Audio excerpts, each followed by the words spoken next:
യോശുവ അധ്യായം 10. യോശുവ ഹായി പട്ടണം പിടിച്ച് നിർമൂലമാക്കിയെന്നും അവൻ എരിഹോവിനോടും അതിന്റെ രാജാവിനോടും ചെയ്തതുപോലെ ഹായിയോടും അതിന്റെ രാജാവിനോടും ചെയ്തു എന്നും ഗിബെയോൻ നിവാസികൾ ഇസ്രായേലിനോട് സഖ്യത ചെയ്ത് അവരുടെ കൂട്ടത്തിലായി എന്നും യെരൂശലേം രാജാവായ അദോനി സേദക് കേട്ടപ്പോൾ ഗിബെയോൻ രാജനഗരങ്ങളിൽ ഒന്നുപോലെ വലിയൊരു പട്ടണവും ഹായിയേക്കാൾ വലിയതും അവിടുത്തെ പുരുഷന്മാർ എല്ലാവരും പരാക്രമശാലികളും ആയിരുന്നതുകൊണ്ട് അവർ ഏറ്റവും ഭയപ്പെട്ടു.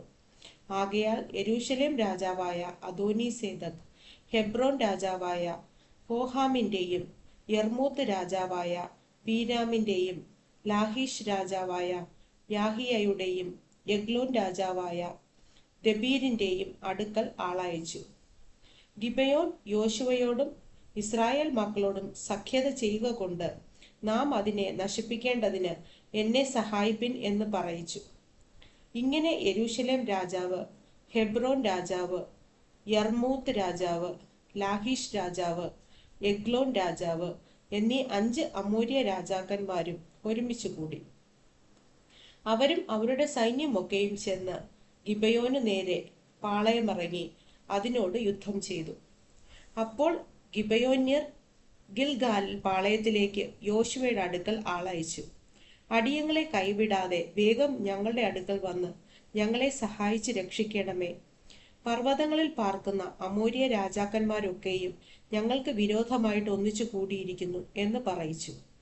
എന്നാറെ യോശുവയും പടജനമൊക്കെയും സകല പരാക്രമശാലികളും ഗിൽഗാലിൽ നിന്ന് പുറപ്പെട്ടു. യഹോവ യോശുവയോട്, അവരെ ഭയപ്പെടരുത്, ഞാൻ അവരെ നിന്റെ കയ്യിൽ ഏൽപ്പിച്ചിരിക്കുന്നു, അവരിൽ ഒരുത്തനും നിന്റെ മുമ്പിൽ നിൽക്കയില്ല എന്നരുളി ചെയ്തു. യോശുവ ഗിൽഗാലിൽ നിന്ന് പുറപ്പെട്ട് രാത്രി മുഴുവനും നടന്ന് പെട്ടെന്ന് അവരെ എതിർത്തു. യഹോവ അവരെ ഇസ്രായേലിന്റെ മുമ്പിൽ കുഴക്കി. ഗിബെയോനിൽ വച്ച് അവരെ കഠിനമായി തോൽപ്പിച്ച് ബേത് ഹോരോനിലേക്കുള്ള കയറ്റം വഴിയായി അവരെ ഓടിച്ച് അസേക്ക വരെയും മക്കേദ വരെയും അവരെ വെട്ടി. അങ്ങനെ അവർ ഇസ്രായേലിന്റെ മുമ്പിൽ നിന്ന് ഓടി. ബേത് ഹോരോൻ ഇറക്കത്തിൽ വച്ച് അസേക്ക വരെ യഹോവ ആകാശത്തിൽ നിന്ന് വലിയ കല്ല് അവരുടെ മേൽ പേയിച്ച് അവരെ കൊന്നു. ഇസ്രായേൽ മക്കൾ വാൾ കൊണ്ട് കൊന്നവരെക്കാൾ കൺമഴയാൽ മരിച്ചു പോയവർ അധികമായിരുന്നു. എന്നാൽ യഹോവ അമോര്യരെ ഇസ്രായേൽ മക്കളുടെ കയ്യിൽ ഏൽപ്പിച്ചു കൊടുത്ത ദിവസം യോശുവ യഹോവയോട് സംസാരിച്ച് ഇസ്രായേൽ മക്കൾ കേൾക്കെ, സൂര്യ, നീ ഗിബെയോനിലും ചന്ദ്ര, നീ അയ്യാലോൻ താഴ്വരയിലും നിൽക്ക എന്ന് പറഞ്ഞു.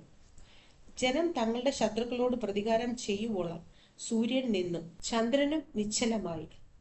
ശൂരന്മാരുടെ പുസ്തകത്തിൽ അങ്ങനെ എഴുതിയിരിക്കുന്നുവല്ലോ, ഇങ്ങനെ സൂര്യൻ ആകാശമധ്യേ ഒരു ദിവസം മുഴുവൻ അസ്തമിക്കാതെ നിന്നു. യഹോവ ഒരു മനുഷ്യന്റെ വാക്ക് കേട്ടനുസരിച്ച ആ ദിവസം പോലെ ഒരു ദിവസം അതിനു മുമ്പും പിമ്പും ഉണ്ടായിട്ടില്ല. യഹോവ തന്നെയായിരുന്നു ഇസ്രായേലിനു വേണ്ടി യുദ്ധം ചെയ്തത്. അനന്തരം യോശുവയും ഇസ്രായേലൊക്കെയും ഗിൽഗാലിൽ പാളയത്തിലേക്ക് മടങ്ങി വന്നു. എന്നാൽ ആ രാജാക്കന്മാർ ഏവരും ഓടി മക്കേദായിലെ ഗുഹയിൽ ചെന്ന് ഒളിച്ചു. രാജാക്കന്മാർ ഏവരും മക്കേദായിലെ ഗുഹയിൽ ഒളിച്ചിരിക്കുന്നതായി കണ്ടുവെന്ന് യോശുവയ്ക്ക് അറിവ് കിട്ടി. എന്നാറെ യോശുവ ഗുഹയുടെ ദ്വാരത്തിങ്കൽ വലിയ കല്ലുകൾ ഉരുട്ടിവച്ച് അവരെ കാക്കേണ്ടതിന് അവിടെ ആളെയാക്കുവിൻ, നിങ്ങളോ നിൽക്കാതെ ശത്രുക്കളെ പിന്തുടർന്ന് അവരുടെ പിൻപടയെ സംഹരിപ്പിൻ, പട്ടണങ്ങളിൽ കടപ്പാൻ അവരെ സമ്മതിക്കരുത്, നിങ്ങളുടെ ദൈവമായ യഹോവ അവരെ നിങ്ങളുടെ കയ്യിൽ ഏൽപ്പിച്ചിരിക്കുന്നു എന്ന് പറഞ്ഞു. അങ്ങനെ അവർ ഒടുങ്ങും വരെ യോശുവയും ഇസ്രായേൽ മക്കളും അവരിൽ ഒരു മഹാസംഹാരം നടത്തി കഴിഞ്ഞപ്പോൾ ശേഷിച്ചവർ ഉറപ്പുള്ള പട്ടണങ്ങളിൽ ശരണം പ്രാപിച്ചു. ജനമൊക്കെയും സമാധാനത്തോടെ മക്കേദായിലെ പാളയത്തിൽ യോശുവയുടെ അടുക്കൽ മടങ്ങി വന്നു. ഇസ്രായേൽ മക്കളിൽ യാതൊരുത്തന്റെയും നേരെ ആരും തന്റെ നാവ് അനക്കിയതുമില്ല. പിന്നെ യോശുവ ഗുഹയുടെ ദ്വാരത്തെ തുറന്ന് രാജാക്കന്മാർ ഏവരെയും ഗുഹയിൽ നിന്ന് എന്റെ അടുക്കൽ പുറത്തു കൊണ്ടുവരുവിൻ എന്ന് പറഞ്ഞു. അവർ അങ്ങനെ ചെയ്തു. യെരൂശലേം രാജാവ്, ഹെബ്രോൻ രാജാവ്, യർമൂത്ത് രാജാവ്, ലാഹീഷ് രാജാവ്, എഗ്ലോൻ രാജാവ് എന്നീ 5 രാജാക്കന്മാരെയും ഗുഹയിൽ നിന്ന് അവന്റെ അടുക്കൽ കൊണ്ടുവന്നു.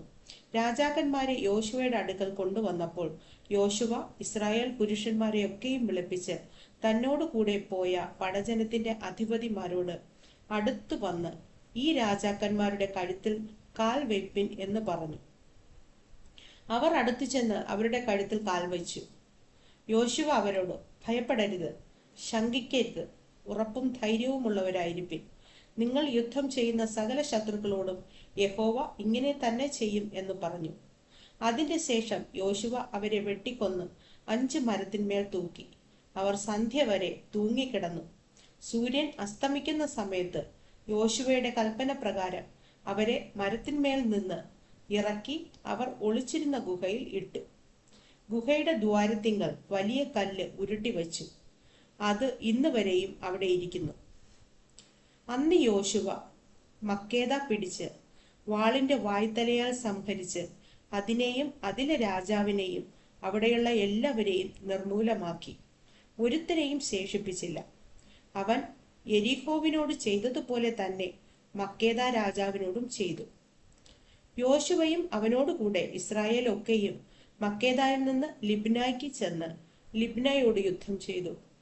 യഹോവ അതിനെയും അതിലെ രാജാവിനെയും ഇസ്രായേലിന്റെ കയ്യിൽ ഏൽപ്പിച്ചു. അവർ അതിനെയും അതിലുള്ള എല്ലാവരെയും വാളിന്റെ വായ്ത്തലയാൽ സംഹരിച്ചു.